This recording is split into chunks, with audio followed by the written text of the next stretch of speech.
pretty solid. And 4.5-inch vacuum suction cup to hold secure on the rear window. So I think I might have to move this here. If you have a helping hand, this will be much easier, but I don't. And if you look right here, it's touching the middle and it's barely being used. Get you guys further outback look.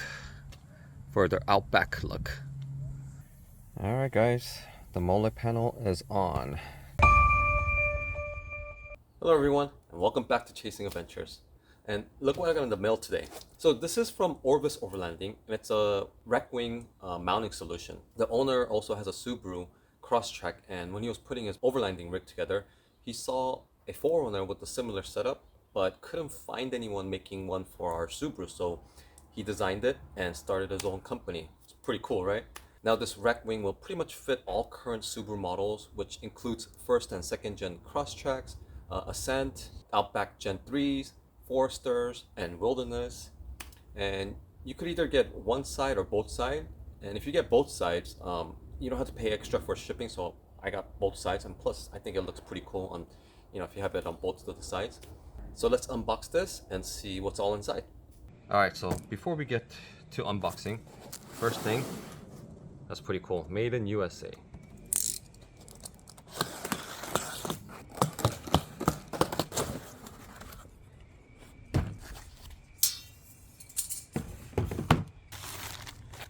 Okay, and this is the suction cup, one for each side, and I'll tell you what this is in a bit. The mounting hardwares and the wing itself. This is pretty thick. It's pretty solid.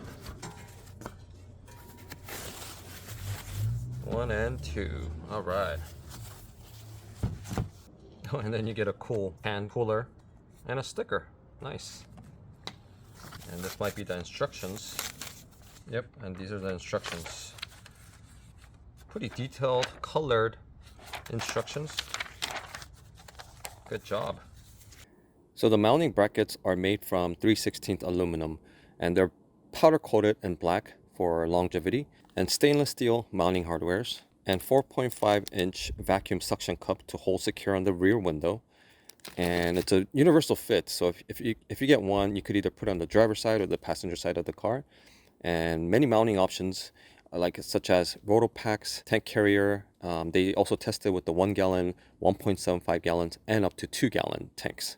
Oh, and I also got this Molle panel. This is the biggest one that he sells, but he does have other sizes, starting from door panel ones where it's designed to fit right on the door curves, and center console ones, and a small universal Molle panel, and small seat back panel as well.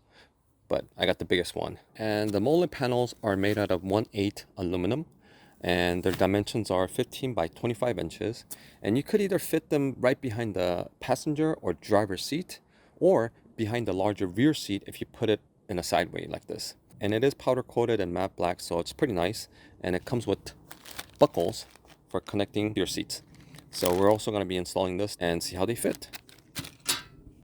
Alright guys, so a little bit of issues. So the package I got was for the ring rack, and it came with this own hardware, mounting hardwares. But looking at the instructions, it looks like I'm gonna need this bracket for the hinges to go into, but I don't see this bracket. So let me go ahead and email Orbis Overlanding and see what's going on. Several days later. Alright guys, so I emailed the owner and he replied super fast, and he completely forgot to send these brackets out. So I got them in the mail this week. It came pretty quick too. So we're back in business and we're gonna install this today. So first things first, you're gonna need this U-bolt, and you're gonna put it right through this. And this is where the roof bar is, so I'm guessing it's gonna stick out maybe this much. So let's go ahead and get that mounted first. Okay, and I got the U-bolt in place. I was afraid that I might have to move this, but seems like I have just enough clearance. And this is where it's gonna go, like so. And then we're gonna put this rubber backing right in here, because that's probably where it's gonna hit and sit. So let's go ahead and do that first. Okay, after putting the rubber backing in the middle, it does hit this Thule bar. So I moved it towards the back a little bit so it doesn't hit this part, and I'll just sit right here.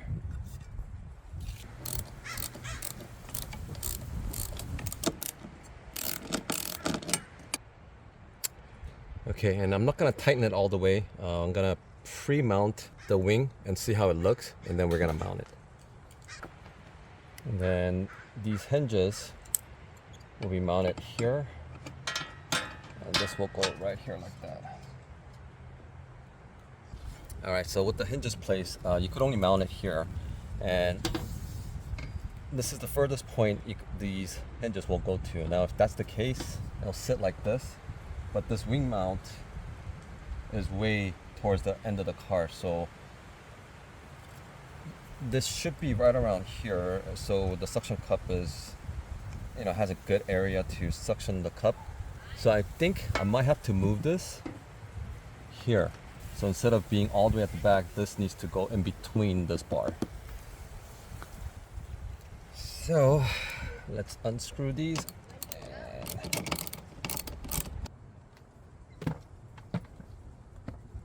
Okay, so the bracket is mounted, and now we're gonna mount the hinges.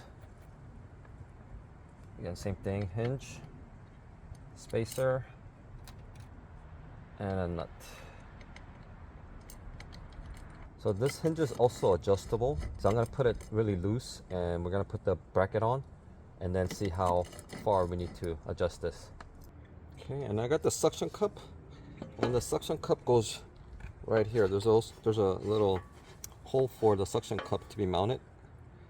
See, that's where it goes. So I think I'm gonna put the suction cup first, because it's gonna touch the window, and I don't want the metal to touch the window and cause any damage.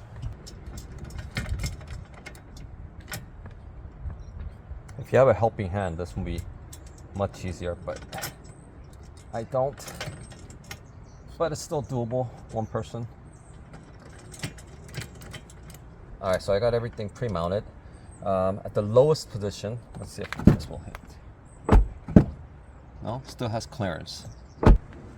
And you want the suction cup to be parallel to the window in order to have a good suction.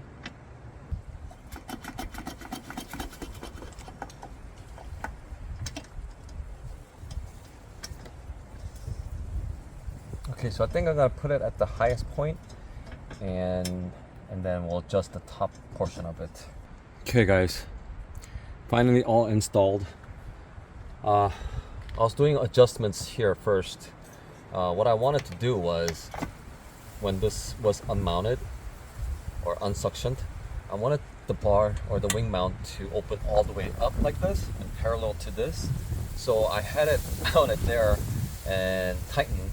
Oh, the problem was this rubber feet wasn't flush against the window, so it had a little bit of gap, and it wouldn't have that suction. So the easiest way to adjust this or mount these is first put the suction cup, tighten it down so it's securely on there, and then tighten these. That's the easiest way that I found to do this. And unfortunately, I mean, it does go up a little, but not all the way. But I mean, once you have this on the car and you have all these gear mounted on here, there's no need for you to lift this, unless you're trying to get to these bolts and remove this when you're not going to be using it. But that's the easiest way that I found to have these mounted. Once it's on there, it's on there. Yeah, it's pretty solid. So we're gonna do this on the other side too, and we're done with this part. So guys, I noticed something. So you know how this is the backing of the rubber piece that's supposed to prevent this bracket rubbing against our rails? I guess it's the way how Wilderness's rail is shaped, in a way that if you put it right in the middle, it hardly touches. And if you look right here, it's touching the middle and it's barely being used. So what I think I'm gonna do is I'm gonna have to take this out, and I'm gonna have to take the other side out too, and bring it down here. And if I bring it down here, you're gonna see a little bit of the adhesive side, and I'm afraid that all that dirt and everything's gonna get trapped in here, which is gonna be pretty nasty.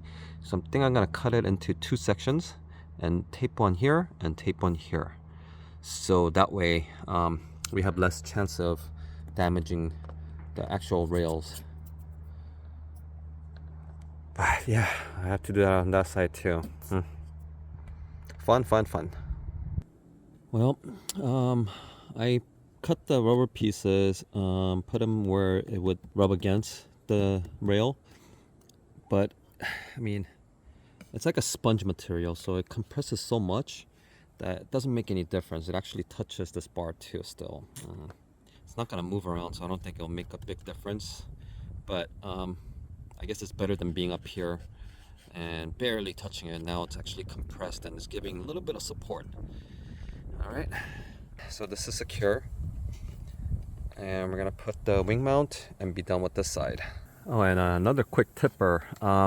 If you look at the spacers, there's a shinier side and a dull side. I noticed when I was tightening these, the powder coat started peeling off. So what I did was on the other side, I put the shinier washer or shinier side down, and then I bolted them, and it came out much cleaner.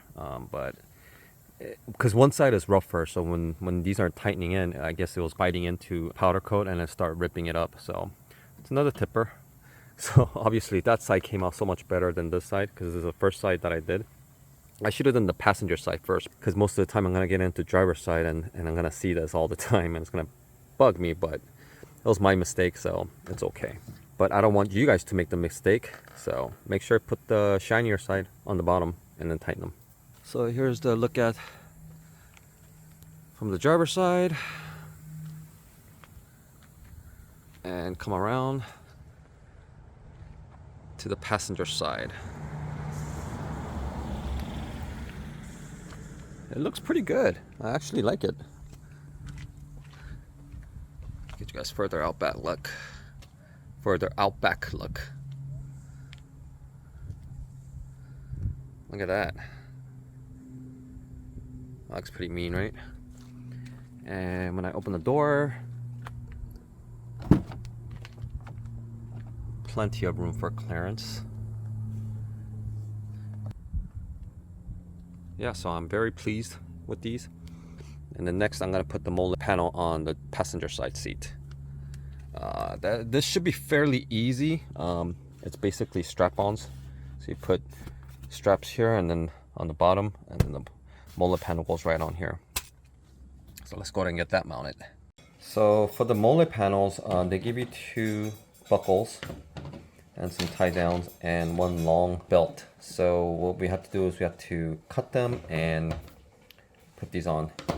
I think I'm gonna size them out first and then see how much I need instead of cutting it in half, because I think the bottom needs a little bit longer than the top. So all right guys, the Molle panel is on. So basically it's just a buckle. So what you want to do is you want to tie it around the headrest, like so. Goes around the headrest. It's pretty securely on there. All right, and for the bottom section, it's the same concept, buckle, but instead of using this end, what I did was I used the side opening, and if you look under here, it goes through the seat covering, and there's some wires hanging out, so make sure you guys don't go over the wires. Just loop it onto the seat backing, and that's it.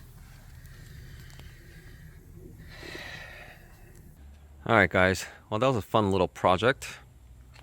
And the main reason why I got this is because I want to put a roto pack here. If you guys seen my other video when I was traveling and actually moving to Washington State, we had a butt crunching moment where the gas was very, very low. So we were pretty much running on fume, and I don't want to go through that again. So just in case, I'm going to put a roto pack here and maybe a axe.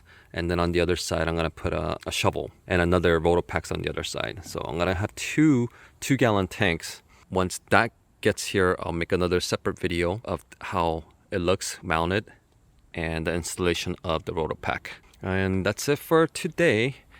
All right, and if you guys also are interested in purchasing the wing rack, I have a 5% discount code that you guys could use, and I'll put that in my description, so make sure to check it out. And if you guys thought this video was helpful, please hit that like button and subscribe and hit the bell notification so you guys won't miss my next video when it's uploaded. Thank you very much for tuning in, and until next time, keep chasing adventures. Bye now.